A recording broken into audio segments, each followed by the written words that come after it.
Hey everyone, we aren't talking about becoming a billionaire today. Nope. We're actually talking about a highly achievable number that completely redefines how we think about money, stress, and human behavior. Welcome to The Explainer. Today, we are unpacking the $10,000 paradigm shift. Let's get right into it.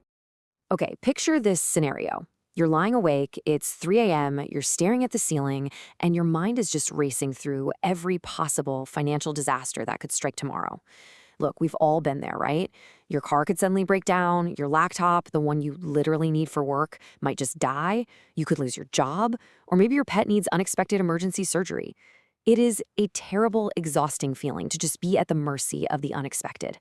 But what if there's an exact, game-changing dollar amount that mathematics and psychology both agree will eliminate almost all of those midnight anxiety sessions? The first real game changer isn't $1 million. There's no way. It's exactly $10,000. So let's break down exactly why this specific number fundamentally rewires your life. Section 1. The cost of zero savings and the danger of everyday choices. To really understand why $10,000 is so special, we have to look at life without it. When you have zero savings, a simple trip to the grocery store turns into this highly stressful, defensive calculation of survival. You know, you really want the name brand cereal, but you settle for the cardboard generic. You aren't just shopping anymore. You're playing defense with your money, absolutely terrified that a $25 dinner with friends is going to wreck your budget for the whole week. And that brings us to a formal term for this kind of exhaustion: decision fatigue. It is the mental burnout caused by making thousands of micro-decisions every single day about whether you can afford things. Think about it. Should I get premium gas or regular? Can I buy lunch or do I need to pack a sandwich? Each of these little micro-calculations burns mental energy. By the end of the day, you are completely depleted. Having zero savings doesn't just empty your wallet, it aggressively empties your mental battery. Section 2, the biology of 10,000 and rewiring your brain. Now we're stepping out of finance for a second and into neuroscience. Cortisol is your body's primary stress hormone, and neuroscientists have actually found that achieving financial security actively lowers your cortisol levels. This means reaching that $10,000 milestone doesn't just change your bank account, it fundamentally changes how your physical body responds to daily challenges. You are quite literally biologically less stressed. Let's think about a practical example.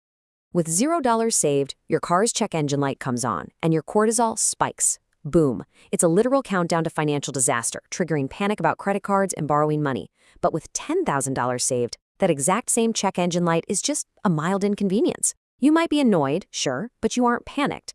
And that shift from biological panic to mild annoyance has incredible ripple effects throughout your whole life. Section 3, the emergency fund effect and buying peace of mind. The crucial secret here is that an emergency fund isn't actually about the emergencies. It's really about the peace of mind derived from knowing you can handle them. The reality is, most people who reach this $10,000 milestone never actually spend it on disasters. Instead, because their mental bandwidth is finally freed from constant survival calculations, they redirect all that energy toward real opportunities. And here is how that looks in the real world. When every dollar feels precious because you have zero savings, you skip a $50 networking event. It just feels way too risky, too expensive, right? But when you have breathing room, you spend that $50. You attend the event, you meet someone, and suddenly it leads to a new job with a $5,000 raise. The safety net doesn't make you careless, it gives you the permission to invest in opportunities that broke people simply feel they cannot afford to take. So how do we actually get there? Section 4, becoming a different person, and the identity shift. There is a brilliant realization to make right here. The hardest part isn't saving the money. It's developing the identity of a saver.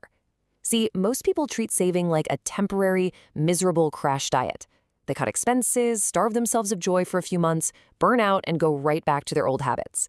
But lasting success, that requires an identity shift.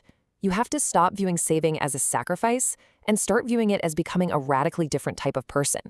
Chronologically, this identity shift happens in phases. Saving that first $1,000 is brutal. I mean, it requires massive lifestyle changes and raw willpower. But the second 1,000?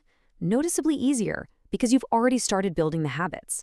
By the time you're crossing the $5,000 mark, the process feels almost automatic. You have momentum.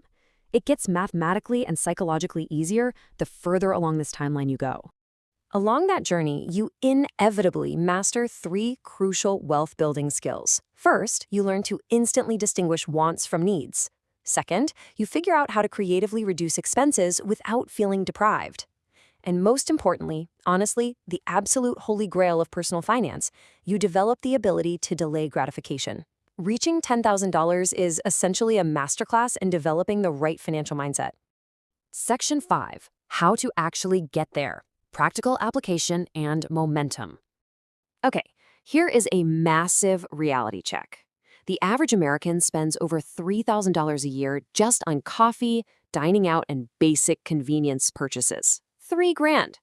If you redirect just 1/3 of that convenience spending to savings, without even cutting out restaurants or coffee entirely, you'd hit your $10,000 goal in under 3 years.